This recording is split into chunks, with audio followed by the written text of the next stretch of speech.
Dutta Media, Power of News. Hello viewers, welcome to another episode of your doctor, మీకోసం మీ doctor. ఈ వారం మన guest doctor Damodar. He is a trauma and acute care surgeon.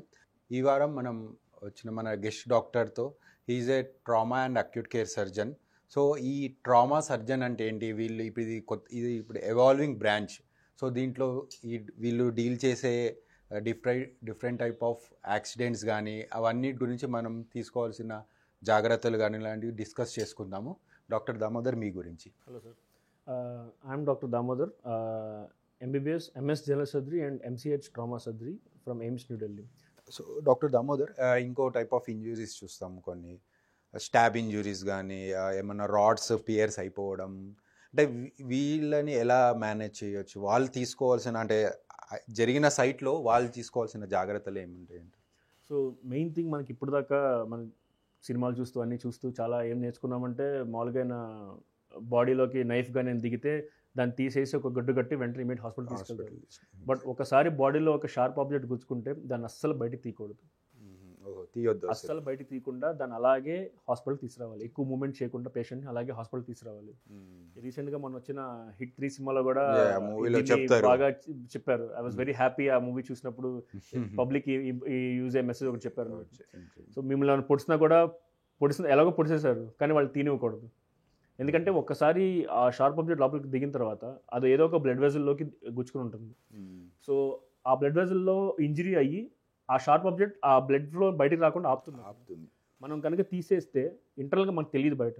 So లోపల మీరు ఆ tear నుంచి knife బయటకు రాగానే లోపల ఉన్న బ్లడ్ అంతా బయటకి బ్లీడ్ అవుతూ ఉంటుంది. So that will cause more damage to the patient. So ఎప్పుడైనా సరే sharp objects under vision operation థియేటర్లో మాత్రమే తీయాలి. ఈవెన్ ఎమర్జెన్సీ రూమ్లో కూడా షార్ప్ ఆబ్జెక్ట్స్ తీయకూడదు బయటకి. ఓన్లీ ఆపరేషన్ థియేటర్లో మాత్రమే తీయాలి. మీ దగ్గరికి అలాంటి ఏమన్నా కేసెస్ వచ్చినాయండి? మీరు చూసిన దాంట్లో కొద్దిగా సివియర్గా డేంజరస్ కేసు ఏమన్నా ఉందా? నేను ఎయిమ్స్ ఢిల్లీ వర్క్ చేసినప్పుడు I had lot of cases. Per every week at least ఒక 15-20 స్టాబ్ ఇంజరీ కేసెస్ వచ్చేవి. సో మేము చూసిన ఏంటంటే ఒక ఆయన ఫ్రెండ్స్తో మాట్లాడుకుంటూ ఉన్నాడు. హీ ఫెల్ డౌన్ అండ్ ఒక రాడ్ మీద పడ్డాడు అనమాట.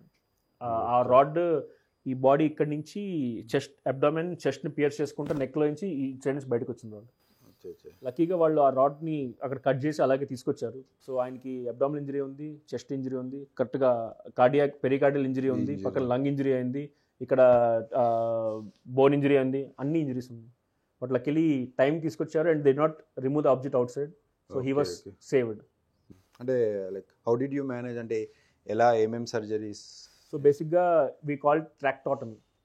అంటే ఈ ఆబ్జెక్ట్ ఏదైతే ట్రాక్ట్, ఆ పాత్వేని ట్రాక్ట్ అంటాం. సో ఆ ట్రాక్ట్ ఏదైతే ఉందో దాన్ని ట్రాక్టాటమీ అంటాం. సో ఫస్ట్ దానికి పక్కనున్న ల్యాప్రాటమీ అబ్డామిన్ ఓపెన్ చేసుకుని, ఎప్పుడైనా సరే ఆబ్జెక్ట్ గుచ్చుకున్న దగ్గర ఫస్ట్ కాకుండా దాని పక్కన అన్టచ్డ్ పార్ట్ని ఫస్ట్ చేసి అక్కడికి వెళ్ళి మేము చూసుకుంటాం ఏమేమి డ్యామేజ్ అని. పేగులు ఫస్ట్ అబ్డామిన్ ఓపెన్ చేస్తాం, ఏమేమి పేగులు డ్యామేజ్ అని, ఏమేమి అబ్డామిన్ నుండి పేగులను చూసుకుని మేజర్ వెజల్స్ ఏం డ్యామేజ్ అవ్వలేదు, పేగులు లివర్ అంతా బాగానే ఉందని చూసుకున్న తర్వాత దెన్ వి ఓపెన్ చెస్ట్ థొరకాటమీ. మరి ఇందులో ఉన్న రాడ్ని ఏం చేస్తారు? అదే, సో ఫస్ట్ మేము ట్రాక్ట్ అంతా రిలీజ్ చేసుకున్నాం. ఇంజరీస్ ఏమేమైనా మేము ఫస్ట్ చూసుకున్నాం. ఇంజరీస్ ఏమేమైనా ఫస్ట్ చూసుకుని ఆ తర్వాత దెన్ ఆబ్జెక్ట్ మీద వి గేవ్ ఇన్సిషన్. ఆబ్జెక్ట్ మీద ఇన్సిషన్ ఇచ్చి స్లోగా we remove. So abdomen open చేశారు, నెక్స్ట్ థొరకాటమీ, నెక్స్ట్ చెస్ట్ ఓపెన్ చేస్తాం. చెస్ట్ ఓపెన్ చేసిన తర్వాత దెన్ చెస్ట్ లో ఏమేమి ఇంజరీస్ ఉన్నాయి. లక్కీగా హార్ట్ పక్క నుంచి వెళ్ళింది, హార్ట్ ఇంజరీ అవ్వాలి, లంగ్ లో ఇంజరీ ఉంది, బట్ యాక్టివ్ బ్లీడ్ ఉంటే దాన్ని కంట్రోల్ చేస్తాం. సో బ్లీడ్ కంట్రోల్ చేసిన తర్వాత దెన్ ఒక మేజర్ వెజల్ ఇంజరీ ఏమి ఉందో దాన్ని కంట్రోల్ చేసుకుని ఇంకా వేరే అవసరం లేనప్పుడు అప్పుడు స్లోగా we remove out the objects. Patient is good survived. So ఇలాంటి కేసెస్ చాలా ఉంటాయి. There are so many cases, even gun shots, bullet injuries, bomb blast. మన సిఆర్పిఎఫ్ జవాన్స్ వాళ్ళందరూ ల్యాండ్ మైన్స్ బ్లాస్ట్లు, ఇవన్నీ ఎయిమ్స్ చాలా ఎక్కువ వస్తుంది. So we deal with all those cases అన్నమాట. అంటే ఈ అన్నిట్లోకి వెళ్ళి ఎలాంటి ఇంజురీస్లో ఎక్కువ బ్లడ్ లాస్ ఉంటుంది కానీ లైఫ్ని ఇంకా సేవ్ చేయలేము, డెత్ అయిపోయే, అంటే ఎలాంటి ఇంజురీస్లో ఎక్కువ ఉంటుంది? సో వన్ థింగ్ ఏంటంటే బాంబ్ బ్లాస్ట్ ఇంజరీస్ అనేవి సివియర్ ఉంటాయి. ఇట్ డిపెండ్స్ ఆన్ మనం ఎంత దగ్గరగా ఉన్నాం బాంబ్ ఎక్స్ప్లోరేషన్ ఏరియాకి అనేది దాన్ని బట్టి ఉంటుంది. అండ్ ఇంకోటి bullet injuries. Bullet injuries also are very dangerous. ఈ బాంబ్ బ్లాస్ట్ ఇంజరీస్లో యాక్చువల్ మెకానిజం అంటే ఏమవుతుంది, అంటే దాన్ని ఎలా డ్యామేజ్ అవుతుంది?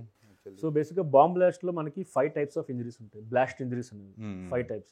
ఫస్ట్ థింగ్ ఏంటంటే బాంబ్ ఎక్స్ప్లోడ్ అవడం వల్ల మనం దాన్ని నుంచి వచ్చే ప్రెషర్ వేవ్, ఏదైతే ఆ హై ప్రెషర్ వేవ్ ఉంటుందో దానివల్ల వచ్చే ఇంజరీస్ని ప్రైమరీ బ్లాస్ట్ ఇంజరీ అంటాం. సో ఆ హై ప్రెషర్ వల్ల మన లంగ్స్, ఊపిరితిత్తులు పగిలిపోవటం, మన కర్ణబేరి, టింపానిక్ మెంబ్రేన్, కర్ణబేరి పగిలిపోవటం, అబ్డామినల్ పేగులు పగిలిపోవటం, ఈ ఇంజరీస్ అవుతుంటాయి మెయిన్ కామన్. అది ప్రైమరీ బ్లాస్ట్ ఇంజరీ. ఆ తర్వాత సెకండరీ బ్లాస్ట్ ఇంజరీ. బాంబ్లో చాలామంది ఈ బేరింగ్లు, చిన్న నట్లు, షార్ప్ ఆబ్జెక్ట్స్ అన్ని పెడుతుంటారు ఎక్కువ డ్యామేజ్ అవడం కోసం. సో బాంబ్ పేలిన తర్వాత ఈ ప్రెషర్ ఎఫెక్ట్ ఫస్ట్ ఇంజరీ అయిపోయిన తర్వాత ఈ షార్ప్ ఆబ్జెక్ట్స్ గుచ్చుకుంటాయి. వాటి వల్ల ఈ injuries secondary blast injuries. Usually penetrating injuries. అవి ఎక్కడ గుచ్చుకుంటే అక్కడ, కంట్లో గుచ్చుకోవచ్చు, చేతిలో గుచ్చుకోవచ్చు, కడుపులో గుచ్చుకోవచ్చు, ఎక్కడ గుచ్చుకోవచ్చు. సో అవి సెకండరీ బ్లాస్ట్ ఇంజరీస్. ఆ తర్వాత నెక్స్ట్ ఈ బాంబ్ ఫోర్స్ వల్ల మనం దూరంగా ఎగిరి పడతాం. ఈ గుచ్చుకుని ఫోర్స్ అయిపోయిన తర్వాత దూరంగా ఎగిరి పడతాం. సో దానివల్ల టెర్షరీ బ్లాస్ట్ ఇంజరీస్ అవుతుంటాయి. సో నెక్స్ట్ దానివల్ల బ్లంట్ ఎక్కడ తగులుతామో దానికి బ్లంట్ ఇంజరీస్, చెస్ట్ కానీ, అబ్డామిన్ కానీ, స్పైన్ కానీ, బోన్స్ కానీ ఫ్రాక్చర్స్ అవుతూ ఉంటాయి. దీని తర్వాత నెక్స్ట్ ఆ బాంబ్ నుంచి వచ్చే ఫైర్ వల్ల బర్న్స్ అవుతుంటాయి. So this is quaternary blast injury, 4th type of blast injury.